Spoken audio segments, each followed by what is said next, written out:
પ્રેગ્નન્સીમાં shiny hair તો એક free gift જ હોય છે, કારણ કે ડિલિવરી પછી તરત જ હેરફોલ વધી જાય છે.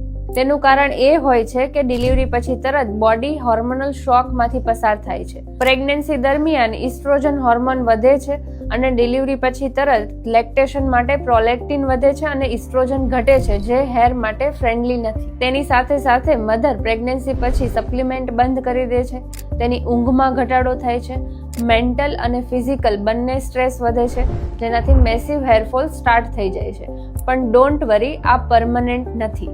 હેરફોલ ઓછું કરવા માટે પ્રોટીન, આયર્ન, કેલ્શિયમ, બાયોટીન અને ઝિંકથી ભરપૂર ખોરાક લો.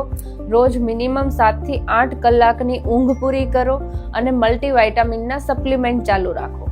અને સાથે વીકમાં 1 થી 2 વાર ઓઇલ મસાજ કરાવો, જેનાથી સ્કેલ્પમાં બ્લડ સર્ક્યુલેશન ઇમ્પ્રૂવ થશે. અને જો 6 મહિના પછી પણ આ બધું કર્યા પછી હેરફોલ નથી બંધ થતો, તો તરત જ ડોક્ટરને કન્સલ્ટ કરો. અને આવી જ યુઝફુલ ટિપ્સ માટે અમારા પેજને ફોલો કરો.